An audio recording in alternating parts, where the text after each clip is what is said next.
Good morning, everyone. Today we're going to be starting a new, quicker chapter, moving on from gas laws today, and we're going to be talking about something called the mole.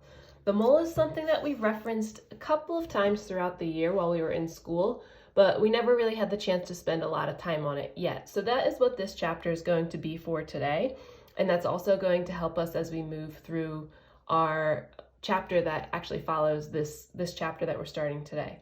So before we jump into some of the mole, after watching the video yesterday, hopefully you're a little more familiar with what the mole actually is. And before we jump into calculations with the mole, which we know is just a value, a number, which is 6.02 times 10 to the 23, we're going to look at some review. And this review is going back to almost in October, when we were looking at scientific math and we were just doing dimensional analysis and conversions. So we're going to start with looking at just numbers 1 and 4 together. Then we'll look at a few questions down at the bottom. We're going to have this table down here at the bottom that we'll be able to use and help us with our conversions. And again, you have all those posted on our Google Classroom. So if we look at the first one, we're asked to go from 17.2 gallons and we're going to go to liters. So thinking back to October, when we talked about dimensional analysis way back when, we always start with our given. So we're told we have 17.2 gallons. I'm going to start with gallons.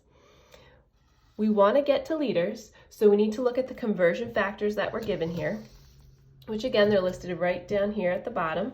And we want to look for something that's going to relate gallons and liters. So if I look through this list, I notice here, for every 1 gallon, I know that's going to be equal to 3.79 liters. We're going to use that.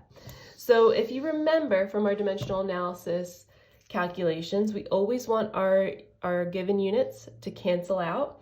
So we're going to put that 1.0 gallon in our denominator so that we can factor out the units we don't want to get to the units that we do want, which are liters. And that conversion factor told us that for every 1 gallon, we know we're going to have 3.79 liters. So if we multiply this out, what we're essentially going to do here is just 17.2 times 3.79, and that should give us 65.2 liters. Let's look at number 4. Okay, so number 4, we're told we have 25.21 meters and we want to get to feet. So always remember, we start with our given, 25.21 meters. Okay, now we want to look for if there's some conversion factor that gets us from meters to feet anywhere. Okay, so let's pull this up here. And as I'm looking through, I don't see meters to feet directly on this column. Let's come over here. Gallons, pints. Here I see something about meters and inches. I don't see anything that gets me from meters to feet. So what we can do is we're going to use meters to get to inches, because I know that within each foot we have 12 inches. So I'm going to go ahead and use that one. And instead of being a 2-step problem, this is actually going to be a 3-step problem. Okay, but what that told us down here was that for every 1 meter, we know that we're going to have 39.37 inches. So meters can factor out. And then this isn't listed in our table, but I hope that we know with every 12 inches, we know that that is equal to a foot. So we can factor out inches on our own. What we're going to end up doing is multiplying 25.21 times 39.37 times 1 divided by 1 times 12. So what we're going to be left with is 8.71 feet. So this should be a review. We've done this before. It's just a little review to help us with what we're going to look at way down here at the bottom of the page. So this is where we're going to start to see some information about the mole. The first problem that we're going to look at, it asks us to calculate the number of moles in each of the following. So we're given 15.5 grams of zinc. Same steps here. Before we even talk about our process, just like we did in the review of dimensional analysis, you always start with your given. So we're going to start with 14.5 grams of zinc. And remember, we want to get to moles. So if moles are our desired unit, we know that we're going to want them in the numerator. We want to get rid of grams of zinc, so I know that grams of zinc are going to go in the denominator. The question now is, a mole of any element is equal to what mass? So I have grams of zinc. If we look up here in our chart, notice that we say a mole of any element is equal to the atomic mass of that element in grams. So it gives us an example here. 1 mole of sodium is equal to 22.99 grams of sodium. Question is, where is that number coming from? If we look at our periodic table, here's sodium. Here is that number, 22.989. So if our question here is asking us about zinc, in order to find the atomic mass of that element, I'm just going to find zinc on our periodic table, which is right here. We're going to round this to the nearest whole number. So if it's 65.37, I'm just going to leave that at 65. That's my atomic mass. And I know it's always equal to 1 mole of that element. Okay, so we're going to have 14.5 divided by 65. That's going to leave us with 0.223 mole. Okay, so the process should look very similar to what we just did on the very top of the page. Let's try another one. A little bit of a different approach, but it says to calculate the number of grams in 2.5 moles of iron. So we're kind of reversing the order here. We're starting with, still our given, but we're starting with moles of iron, and we want to get to grams of iron. So I want grams in my numerator. Those are my desired units, and I want to get rid of moles of iron. Okay, so moles of iron I know are going to be able to cancel out. And remember, using this conversion factor, a mole of any element is going to be equal to its atomic mass. So if we look for iron here, a mole of iron is going to be equal to 55.8, round to the nearest whole number, so 56. 56 grams of iron is equal to 1 mole. Multiply across, that's going to leave us with 140 grams of iron.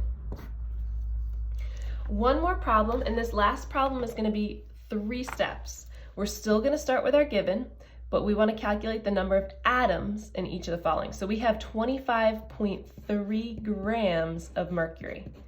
Always start with your given. Okay, if we have grams of mercury and we want to get to atoms of mercury, let's use our table. Oops, I'm sorry, cut that off. We move that down a little bit, now we can see. Okay, so we have 25.3 grams of mercury. We know that we're going to want to get rid of grams of mercury and get to moles of mercury. Okay, we know that we can use that because of this here. For every mole of an element, we know that's going to be equal to its atomic mass. So I'm going to move this down again. Sorry for all that movement. It's going to be equal to a mole of mercury. And once we get to a mole of mercury, we'll plug in the numbers here in a little bit. So actually we know for every 1 mole of mercury, that's going to be equal to our molar mass. And if we find mercury over here, should be 200.59. So we're going to leave that as 201, round to the nearest whole number. Okay, we're at moles of mercury, but we want to know how many atoms are in this sample. So if we look at this last number, or this last conversion factor here that we haven't looked at yet, we know a mole of anything is also equal to this many atoms. And this is the number that you saw so many times yesterday in your video. 6.02 times 10 to the 23 atoms. So I also know if I have a mole of Hg, we know that's also equal to 6.02 times 10 to the 23 atoms. So if we plug this into our calculator, I just want to show you how we're going to plug this in. I have space here.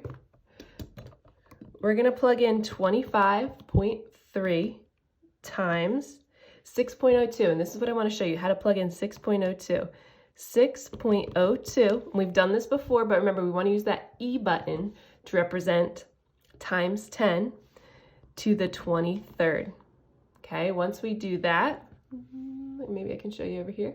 It's going to look something like this in our calculator. We're going to divide by the molar mass that we have here as well, which is 201.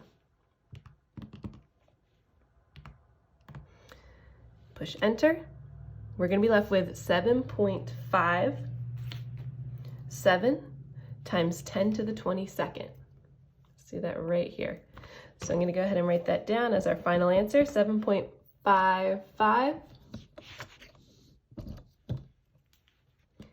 times 10 to the 22nd atoms. Okay, so there are practice problems for all of these on this this worksheet that I want you to try out. And again, reach out with any questions, and you can email me. Let me know if you're having any problems.